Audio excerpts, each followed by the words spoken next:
and count these powers in just the right way. Well, namely the way the courts have counted. And you will find some 14 of these specific powers granted to the national government. And when you come to the very, very last line of Article 1, Section 8, well, to use the constitutional terminology, when you come to the very last clause in Article 1, Section 8, you'll find something known as the necessary and proper clause. You'll find something known as the necessary and proper clause. And the necessary and proper clause says that the national government shall have the power. That the national government shall have the power, quote, to make all laws which shall be necessary and proper.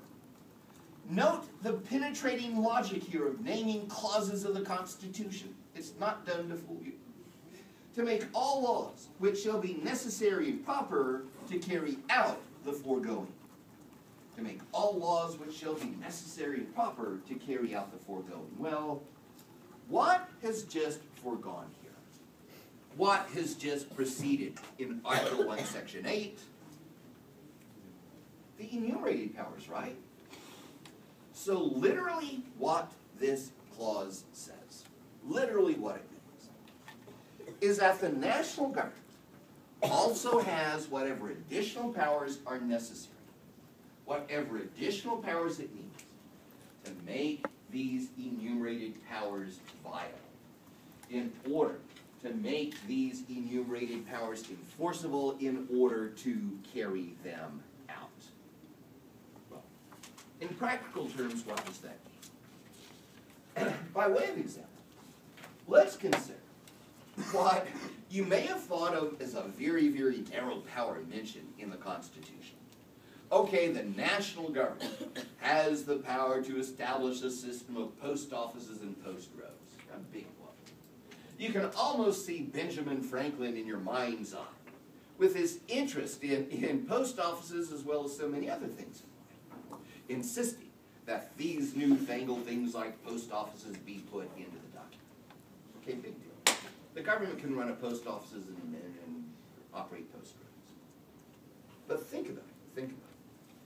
If the national government can operate a post office, doesn't that imply the government can rent or even build the buildings to put a post office in?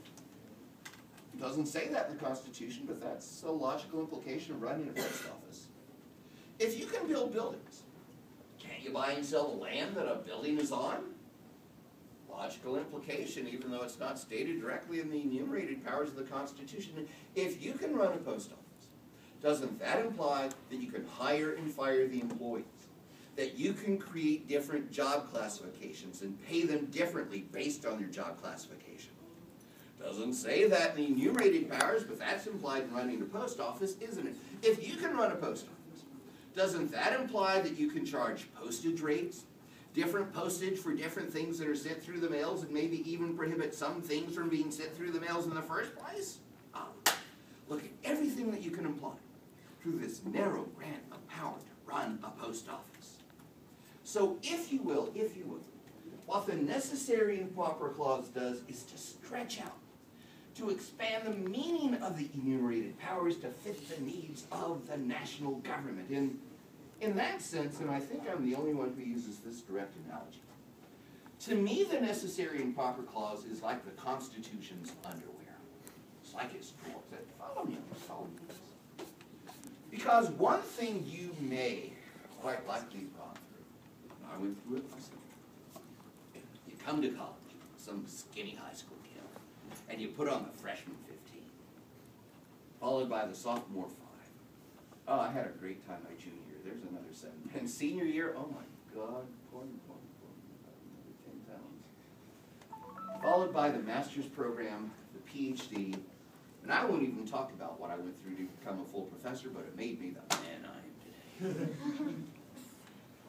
Type 2 diabetic and grossly morbid. What happens every time you put on another 5 or 7 pounds? Every time you put on another 5, 10 pounds, you have to run out to Walmart and buy a new pair of drawers, a new pair of underwear? No. What happens to your underwear? It stretches. It expands. And there's this magic material. There's magic in your shorts. There's this magical material that expands to meet the needs of your expanding waistline. What's the name of this material? Elastic. Elastic. And that's why, for real, I'm not making this up. Another name for the necessary and proper clause is the elastic clause. Because just like the magic material in your shorts, this does expand the meaning of the enumerated powers to make them fit, to make them meet the needs of the national government carrying out the enumerated powers. This necessary and proper clause, then, of Article 1, Section 8, serves as the basis for it. This creates our second category of constitutional powers, which are known as the implied powers. These are the implied powers. Now again, the implied powers are nowhere stated in the Constitution. Rather, these are the powers that belong to the national government. Under the elastic clause, the powers that belong to the national government under the necessary and proper clause, in order to carry out its enumerated powers, in order to carry out its specific powers. And what we've seen in over 2 centuries of jurisprudence is that these powers have expanded, and they've grown, to where today these constitute by far the broadest grant of power given to the national government. This has been primarily done, not exclusively, but primarily done, through that one specific power mentioned in Article 1, Section 8, that the national government has the power to regulate commerce, especially the power to regulate commerce between the states. Now, if I were to ask you what commerce meant, you'd probably say, well, a lot of business activities, a lot of buying and selling, and that's all fine and good. But in a legal sense, in a narrow constitutional sense in 1787, the national government's power to regulate commerce referred to its ability to regulate the avenues of transportation that cross state lines. Well, I guess the few trails that would have crossed state lines, primarily, the power to regulate waterways, rivers that cross state lines. Well, but think about it then. Over time, the courts decided, well, if Congress can regulate a river, doesn't that imply that the national government can dredge and channel that river to make transportation down it more smooth? Well, that's a logical implication. And if you can dredge and channel to make transportation down it smoother, can you not also regulate the boats and the ships that travel down that river? Logical implication. Now, if you can regulate the boats and ships that travel down a river, can you not also then regulate the goods that those ships and those boats are carrying? Well, it doesn't make sense to regulate a ship if you can't regulate the goods that are on it. And if you can regulate the goods that are being carried on those ships, can you not also go into the factories where they're made and pass a law that's saying you can't use child labor to make them? Okay, that's a lot. And can you not also establish safe and healthful working conditions, federal standards for the workers? And to establish, let's say, a national minimum wage for the people making those products. Doesn't say so in the specific powers, but that's implied in regulating commerce. If you can regulate these goods, can't you also pass something like the Civil Rights Act of 1964, saying that you discriminate based on race, based on religion, and a number of other factors in their manufacture and sale? Well, that would seem to be logical. If Congress can regulate a river, doesn't that imply that Congress can put a dam on that river? Well, yeah. And if you can put a dam on the river, can't you create a recreation area from the lake and the banks that now surround that reservoir? If you can dam a river, can you not also then later put hydroelectric generators in that dam? Well, senseless not to do it, right, if you can build a dam. And if you can put hydroelectric generators in there, can't you also sell the electricity that's produced? Look at how much you can imply. My goodness, I'm about to fly apart from it.